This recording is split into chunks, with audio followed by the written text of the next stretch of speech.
পাল্টাতে হবে, কারণ এটা হলো 4 দিন হয়ে গেছে। এবার চলো এটাকে পেতে নিই। সকালবেলা উঠেই কাজ করতে হবে, কিচ্ছু করার নেই। এবার আমি তাড়াতাড়ি করে বেডশিটটা পেতে নেব। আর আমার সাধারণত হোয়াইট বেডশিট খুব পছন্দ, আর বেশ ভালো লাগে। হোয়াইট বেডশিটটা পাতলে দেখতেও বেশ সুন্দর লাগে। তোমাদের কি হোয়াইট বেডশিট ভালো লাগে? তোমরা কারা কারা আমার মতন সাদা চাদর পাততে পছন্দ করো আর মায়ের কাছে বকুনি খাও, অবশ্যই আমাকে কমেন্টে জানিও। সাদা চাদর যেরকম আমি পাততে পছন্দ করি, সেরকম কিন্তু আমি খুব বেশি নোংরাও করি। আর বেশ 3-4 দিন যেতে না যেতেই সাদা চাদরের অবস্থা কিন্তু খারাপ হয়ে যায়। কিছু না কিছু একটা দাগ লেগে গেলেই তো হয়ে গেল। ঘরের এই টুকিটাকি কাজগুলো সাধারণত সকালবেলা ঘুম থেকে উঠে ব্রাশ করে তারপরে আমি সেরে ফেলি। তারপরে হাতে অনেকটা আমার সময় বেঁচে থাকে, তারপর পড়াশোনার জন্য সেটাকে দিতে হয়। আর এখানে প্রথমেই আমি সকালে উঠে যেটা আমি আগের দিনও খেয়েছিলাম, আজকেও খাবো, এটাকে এবার কন্টিনিউ করতে হবে। অ্যাপেল সাইডার ভিনিগার 1 চামচ থেকে 2 চামচ দিয়ে দিলাম জলের মধ্যে। অবশ্যই সেটা গরম জল। তোমরা চাইলে এমটি স্টোমাকে লেবু জলও খেতে পারো, এটাও আমাদের জন্য খুবই উপকারী আর আমাদের ওয়েটটাকে বেশ মেনটেন করতে সাহায্য করে। আর তাছাড়া সকালবেলা উঠে 1 গ্লাস গরম জল খেলে স্কিন, চুল সমস্ত কিছুই কিন্তু ভালো থাকে।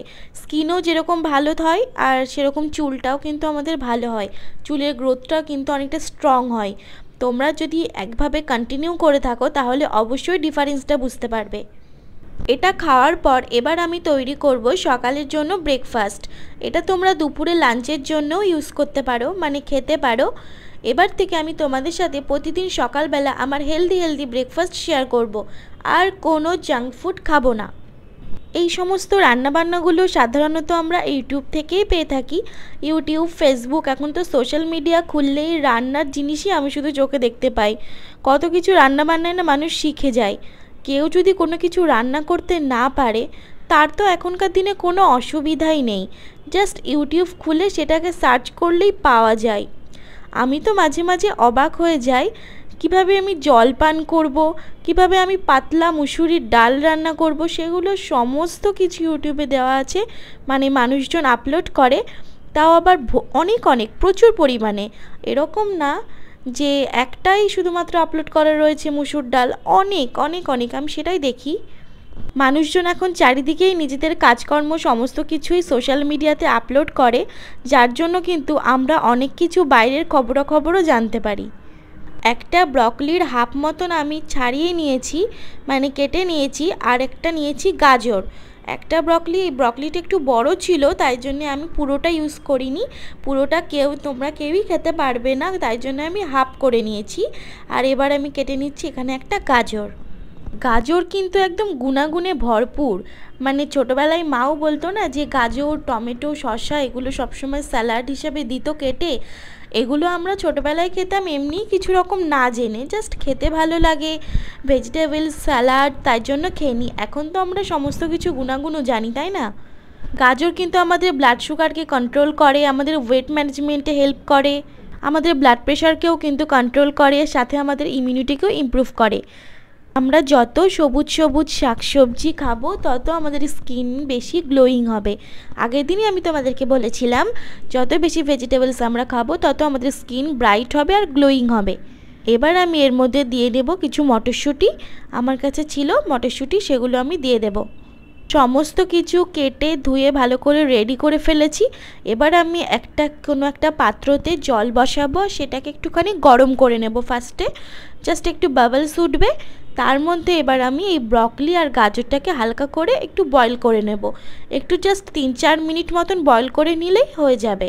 তারপরে গ্যাস অফ করে দিতে হবে। আর তারপরে চিকেনটাকে টুকরো টুকরো করে কেটে নেব। তোমরা চাইলে চিকেন দিতেও পারো, যারা আবার ভেজিস তারা কিন্তু চিকেন অবশ্যই দেবে না, তারা তো পনির ইউজ করতে পারো, এর মধ্যে সয়াবিন ইউজ করতে পারো, চানা মটর, ছোলা সবই তোমরা এর মধ্যে দিতে পারো, শসা, গাজর, পেঁয়াজ কুচি সবই এর মধ্যে তোমরা দিতে পারো নিজেদের পছন্দ মতন। একটা কড়াই নিলাম আর এর মধ্যে আমি 1 চামচ মতন অলিভ অয়েল দিয়ে ভালো করে গরম করে নিলাম। বেশি তেল দিলে কিন্তু একদমই চলবে না, এটাকে জাস্ট আমরা একটু সতে করে নেব। একটুখানি চিকেনটাকে দিয়ে দিলাম, দিয়ে হালকা করে এটাকে ভেজে নেব।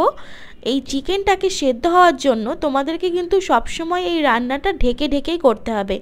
এর উপরে কভার আপ না করলে কিন্তু তাড়াতাড়ি চিকেনটা সেদ্ধ হবে না, আর খেতেও কিন্তু ভালো লাগবে না। এর মধ্যে আমি একটুখানি লবণ আর একটুখানি গোলমরিচ গুঁড়ো দিয়ে দিয়েছি। তোমরা চাইলে একটুখানি লঙ্কা গুঁড়োও এর মধ্যে দিয়ে দিতে পারো, কিংবা আদা রসুন কুচিও এর মধ্যে দিতে পারো। চিকেনটাকে বেশ ঢেকে ঢেকে কিছুক্ষণ ভেজে নিতে হবে। তারপর কিন্তু আমরা এর মধ্যে এই ব্রকলি আর গাজর, যেগুলোকে আমরা হালকা বয়েল করেছিলাম, সেগুলো কিন্তু এর মধ্যে এবার দিয়ে দিতে হবে। দিয়ে এবার একটু নাড়াচাড়া করে নিতে হবে। পুরো রান্নাটাই কিন্তু কভার করে করেই করতে হবে, তা না হলে কিন্তু খেতেও ভালো লাগবে না, আর ভালো মতন কিন্তু কুকও হবে না। যারা এরকমটা সাধারণত খেয়ে থাকে তাদের তো একেবারে হ্যাবিট হয়ে গেছে, তাদের কাছে কিছুই মনে হবে না। কিন্তু যারা প্রথম খাবে একটুখানি, তাদের একটুখানি বিরক্তি লাগবে, কারণ গাজরটা তো আমাদের খেতে অবভিয়াসলি ভালো লাগে, আর চিকেনটাও ভালো, সবই ভালো, কিন্তু ব্রকলিটা খেতে কিন্তু প্রথম ভালো লাগবে না। এরপর আমি একটুখানি মটরশুঁটি এর মধ্যে অ্যাড করে দিলাম। আমি মটরশুঁটিটাকে জাস্ট জলে কিছুই দিইনি, এর মধ্যে একটুখানি ঢেকে ঢেকে রান্না করলেই এটা কিন্তু খুব তাড়াতাড়ি বয়েল হয়ে যায়। আর জাস্ট একটুখানি 4-5 মিনিট মতন নাড়াচাড়া করে তারপরে এটাকে আমরা নামিয়ে ফেলবো, আর গরম গরম সার্ভ করে দেবো লাঞ্চে কিংবা ব্রেকফাস্টে। অফকোর্স এটা ডিনারেও নেওয়া যেতে পারে।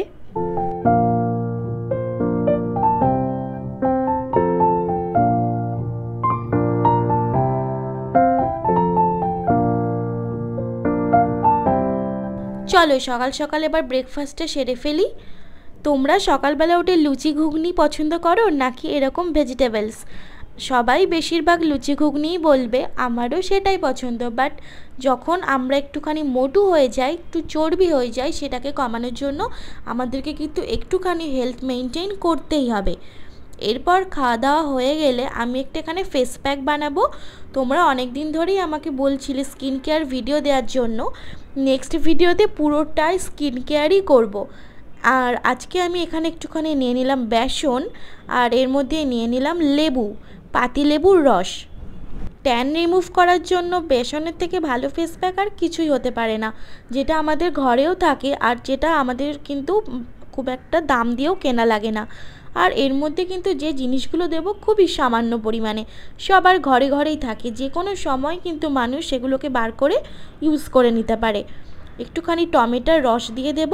তোমাদের কাছে কাঁচা হলুদ থাকলে সেটাকে শুকিয়ে গুঁড়ো করে নিও, আমিও কিন্তু সেভাবেই রেখে দিই। আর এর মধ্যে 1 চিমটে হলুদ দিয়ে দেব, কাঁচা হলুদের গুঁড়ো।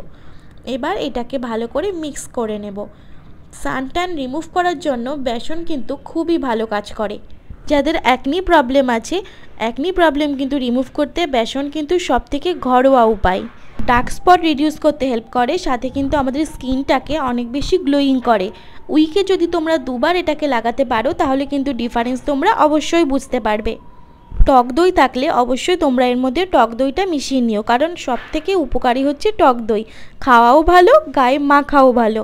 আমার কাছে আজকে ছিল না তাই আমি ইউজ করিনি। সবসময় কাছে থাকবে তাহলেই ইউজ করব তার কিন্তু কোনো মানে নেই। তোমাদের কাছে যখন যেটা থাকবে সেটা দিয়ে ফেস প্যাক বানিয়ে অবশ্যই কিন্তু তোমরা ইউজ করতে পারো। ভালো করে ফেসটাকে প্রথমে জল দিয়ে ধুয়ে ক্লিন করে নিতে হবে, তারপর টিস্যু পেপার দিয়ে ভালো করে মুছে নিতে হবে। আর এরপর আমি বেসনটাকে ভালো করে মুখের চারিদিকে লাগিয়ে নেব। হাত দিয়ে লাগানোই সবথেকে ভালো, হাত দিয়েই ভালো করে মুখে গলায় সব কিছুতে লাগিয়ে নেব। চাইলে তোমরা হাতে পায়ে সব জায়গায় এটাকে লাগাতে পারো। প্যাকটাকে লাগানোর পরে হালকা শুকিয়ে আসলে কিন্তু আমরা ঠান্ডা জল দিয়ে ধুয়ে নেব, আর তারপরে দেখো স্কিনটা ঠিক এরকমই গ্লোয়িং লাগবে। তো আজকের ভিডিওটা এ পর্যন্তই। ভালো লাগলে লাইক শেয়ার আর সাবস্ক্রাইব করো। পরের ভিডিওর জন্য তৈরি থাকো।